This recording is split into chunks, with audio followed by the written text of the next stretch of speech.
പ്രതീകം എന്ന നിലയിൽ ഇപ്രകാരം ഒരു സംഗമം തീർച്ചയായിട്ടും വളരെ ഉചിതമാണ് എന്ന് ഞാൻ കരുതുന്നു. പ്രത്യേകിച്ച് ഇന്ന് ഇവിടെ സമ്മേളിച്ചിരിക്കുന്നത് നമ്മുടെ മക്കൾ ഏറ്റവും പ്രഗത്ഭമായ രീതിയിൽ, അഭിനന്ദനീയമായ രീതിയിൽ വിജയം കരസ്ഥമാക്കിയ നമ്മുടെ മക്കളെ അനുമോദിക്കുവാനും പ്രോത്സാഹിപ്പിക്കുവാനും വേണ്ടിയുള്ളതാണല്ലോ. അത് തീർച്ചയായിട്ടും ഏറ്റവും അർത്ഥവത്താണ്.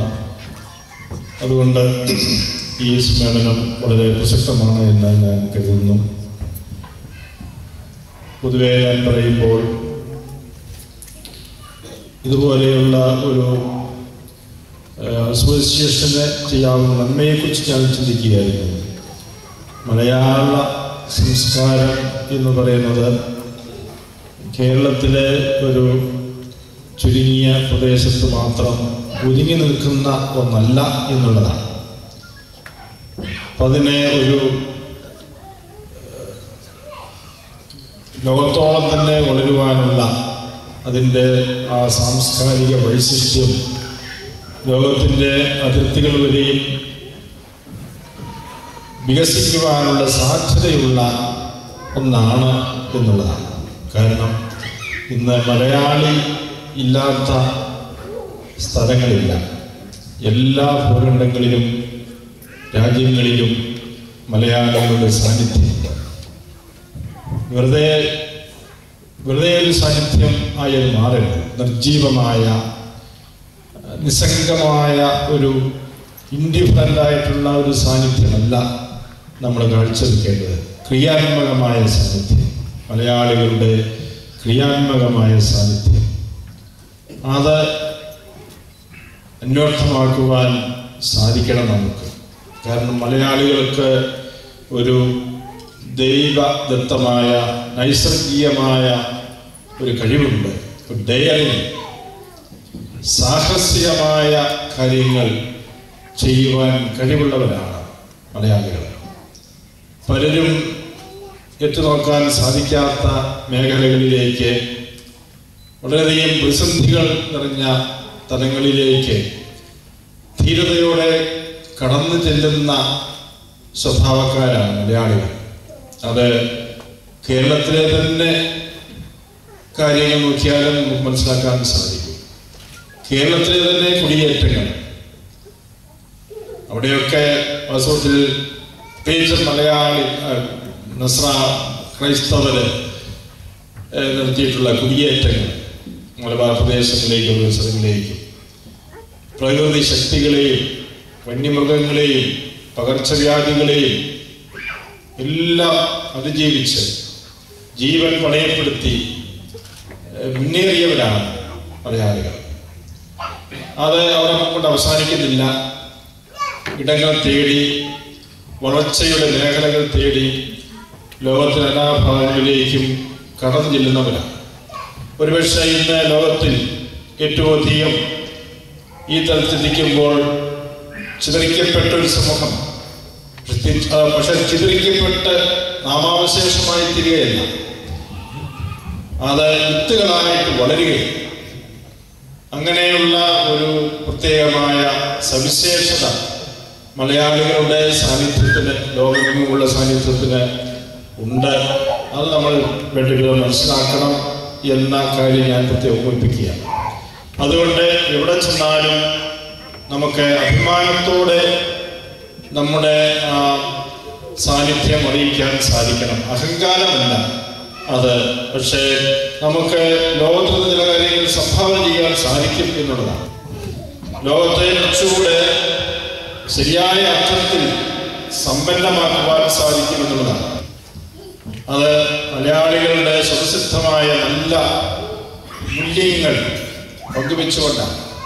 മലയാള സംസ്കാരം എന്ന് പറയുമ്പോൾ മൂല്യങ്ങൾ അധിഷ്ഠിതമായ ഒരു സംസ്കാരം, പ്രത്യേകിച്ച് ഭാരത സംസ്കാരം എന്ന് പറയുമ്പോൾ ആധ്യാത്മികതയുടെ ഒരു സംസ്കാരമാണ്, വെറും ഭൗതികത്വത്തിൻ്റെ ഒരു സംസ്കാരമല്ല. പാശ്ചാത്യദേശത്തെ പറ്റും അതാണ് കൊണ്ട് വളർന്നത്. ഭൗതികത്വം, ഭൗതിക തലത്തിൽ അത് വളരെയധികം വളർന്നു. ശാസ്ത്രീയമായിട്ട്, സാങ്കേതികമായിട്ട്, സാമ്പത്തികമായിട്ടൊക്കെയുള്ള വളർച്ച. പക്ഷെ അവിടെ ബാലൻസ് തെറ്റിപ്പോയി. ആധ്യാത്മികത താഴേക്ക് പോയി, ധാർമ്മികത താഴേക്ക് പോയി. അപ്പോൾ അവിടെ മനുഷ്യ ജീവിതത്തിന്റെ ബാലൻസ് തെറ്റിപ്പോകുന്നൊരവസ്ഥ വിശ്വം നമ്മൾ കാണുന്നു. പക്ഷേ ഭാരതീയന്റെ വളർച്ച എന്ന് പറയുന്നത് അത്തരത്തിൽ ആകാൻ പാടില്ല. സമഗ്രമായ വളർച്ച, ഭൗതികത്വവും ആധ്യാത്മികതയും എല്ലാം ഒരുമിച്ച് വളരുന്ന ഒന്നായിരിക്കും. അവിടെ ആ ക്ലാസിന്റെ രണ്ട് തട്ടുകളും തമ്മിൽ ബാലൻസ് ചെയ്യാൻ സാധിക്കും. അപ്പോഴാണ് മനുഷ്യന്റെ യഥാർത്ഥമായ വളർച്ച അവിടെ നമുക്ക് ഉണ്ടായെന്ന് പറയുവാൻ സാധിക്കുകയുള്ളൂ. അപ്പോൾ നമ്മളെ സംബന്ധിച്ചിടത്തോളം, മലയാളികളെ സംബന്ധിച്ചിടത്തോളം ഭാരത സംസ്കാരത്തിന്റെ ആ ഒരു ആധ്യാത്മിക സംസ്കാരം മാത്രമല്ല, വെറും ഭാരത സംസ്കാരം മാത്രമല്ല, ക്രൈസ്തവീയതയുടെ വലിയ മൂല്യങ്ങളും സ്വന്തമാക്കിയവരാണ് കേരളീയർ.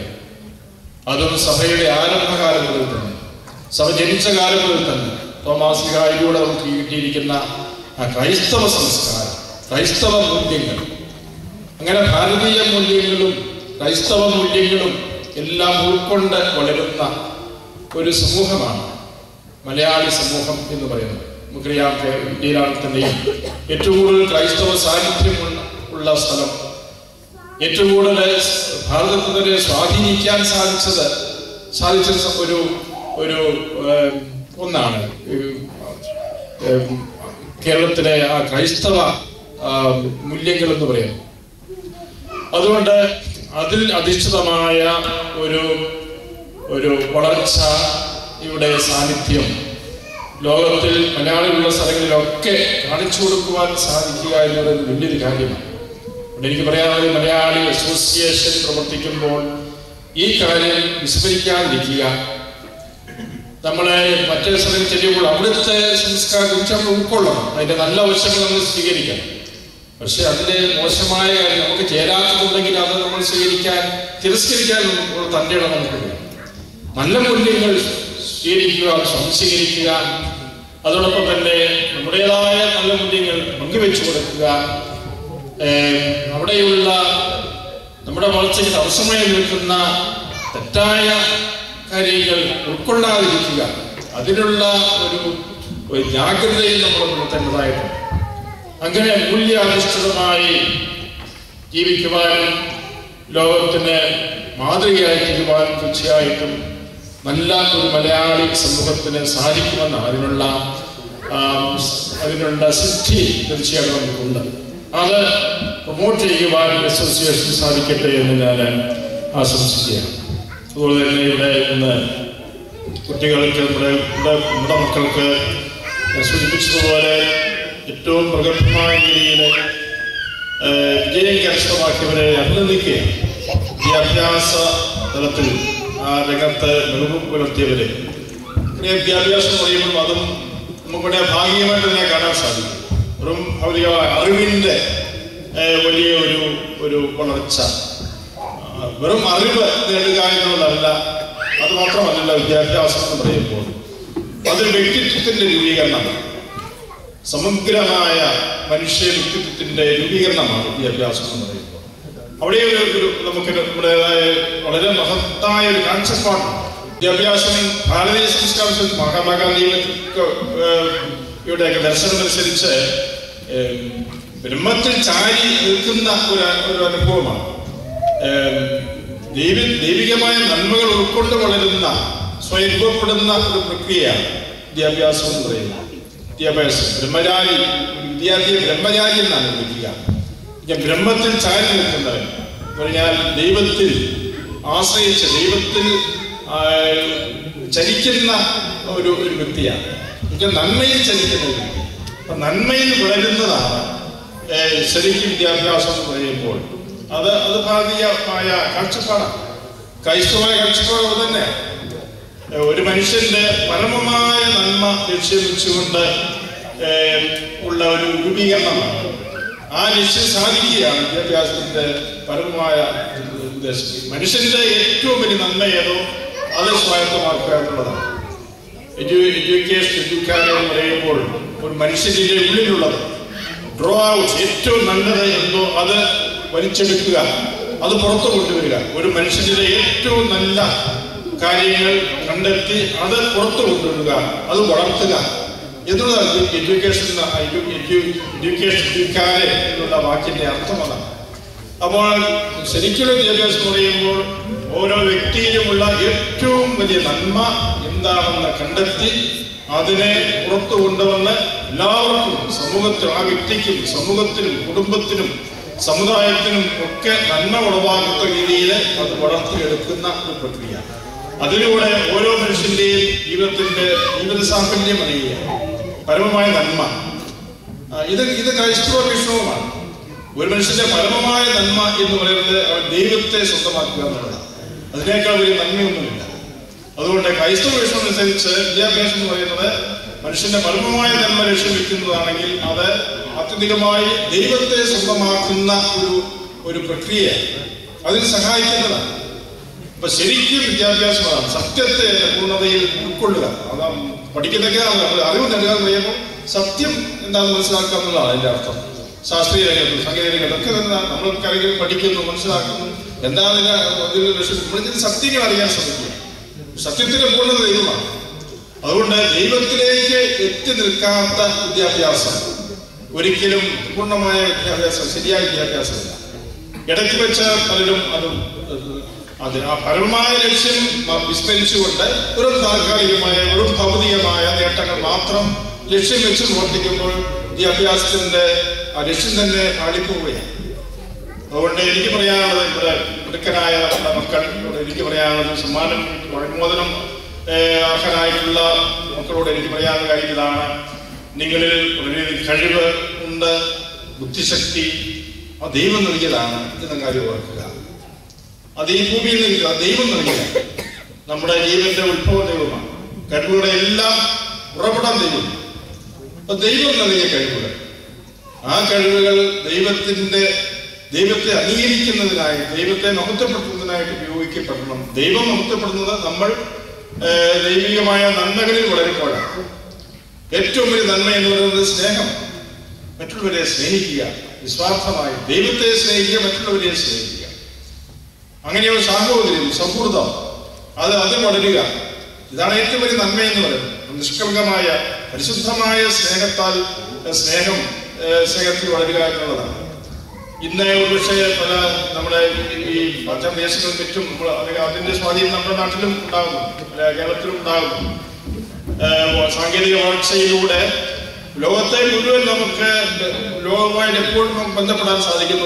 ഒരു നിമിഷം മതി ലോകത്തിലെല്ലാ ഒരുപാട് ബന്ധപ്പെടാനായിട്ട്. പക്ഷേ മനുഷ്യൻ പലപ്പോഴും ചുരുങ്ങി പോകുന്ന ഒരവസ്ഥാവിശേഷം, ഒരു മുറിയിൽ, ഒരു മേശയിൽ ഒതുങ്ങിക്കഴിയുന്ന ഒരവസ്ഥാവിശേഷം, അയൽക്കാരനാരാണെന്ന് അറിയാൻ സാധിക്കാത്ത അവസ്ഥാവിശേഷം. ടെക്നിക്കലായി നമ്മൾ എല്ലാവരുമായിട്ട് ബന്ധപ്പെടുന്നുണ്ട്, പക്ഷേ വ്യക്തിപരമായിട്ട്, പേഴ്സണലായിട്ട് ബന്ധം അത് നമുക്ക് നഷ്ടപ്പെട്ടു പോകുന്ന ഒരവസ്ഥയാണ്. സാങ്കേതിക വളർച്ചയുടെ തെറ്റായ ഒരു ഫലമാണ്. അത് ശരിക്കും വിനിയോഗിക്കാത്തതുകൊണ്ടുള്ള പ്രശ്നമാണ്. അതുകൊണ്ട് ഈ ഒരു സാഹചര്യത്തില് അങ്ങനെയുള്ള കാഴ്ചകൾ സംഭവിക്കാതെ കൂടുതൽ മനുഷ്യബന്ധങ്ങൾ, സൗഹൃദങ്ങൾ, ആത്മാർത്ഥതയോടുകൂടിയുള്ള നിഷ്കളങ്കമായ ആ ഒരു മനുഷ്യ കൂട്ടായ്മ വളർത്തിയെടുക്കുവാൻ നമുക്ക് സാധിക്കണം. ആ രീതിയിൽ നിങ്ങൾ ഭാവിയിൽ ലോകത്തിന്, മനുഷ്യ സമൂഹത്തിന് നന്മ ചെയ്യുന്നവരായിട്ട്, കൂടുതൽ നേട്ടങ്ങൾ കൈവരിക്കുവാൻ കഴിവുള്ളവരായിട്ട് തീരട്ടെ എന്ന് അതിന് ദൈവം നിങ്ങളെ എല്ലാവരും അനുഗ്രഹിക്കട്ടെ എന്ന് ഞാൻ പ്രാർത്ഥിക്കുന്നു, ആശംസിക്കുന്നു. നിങ്ങൾക്ക് എല്ലാവിധ അനുമോദനങ്ങളും ഞാൻ നേരുന്നു. അതുപോലെ തന്നെ നിങ്ങളെ പ്രോത്സാഹിപ്പിക്കുകയും വളർത്തുകയും എല്ലാ പശ്ചാത്തലം ഒരുക്കുകയും ഒക്കെ ചെയ്യുന്ന നിങ്ങളുടെ മാതാപിതാക്കളെയും പ്രത്യേകമാണ് ഞാൻ ഈ അവസരത്തിൽ അഭിനന്ദിക്കുന്നു. അതുപോലെ തന്നെ ഇവിടെ കൂടിയിരിക്കുന്ന എല്ലാവരും ഇതിനോടുള്ള നല്ല ആഭിമുഖ്യം പുലർത്തുന്നവർ, ഇതിനെ പിന്തുണയ്ക്കുന്നവരാണ്. നല്ലൊരു കൂട്ടായ്മയാണ് ഇവിടെ കൂടിയിരിക്കുന്നത്. അങ്ങനെയുള്ള ഈ ഒരു കൂട്ടായ്മയുടെ, പരസ്പര സഹകരണത്തിന്റെ, പങ്കുവയ്ക്കലിന്റെ നല്ല ഒരു സംസ്കാരം ഇതിലൂടെ വളർന്നു വരുവാൻ ഇടയാകട്ടെ എന്ന് ആശംസിച്ചു ഒരിക്കൽ കൂടി നിങ്ങൾക്ക് എല്ലാ അഭിനന്ദനങ്ങളും നേർന്നുകൊണ്ട് ഞാൻ എൻ്റെ വാക്കുകൾ ഉപസ്മരിക്കുന്നു.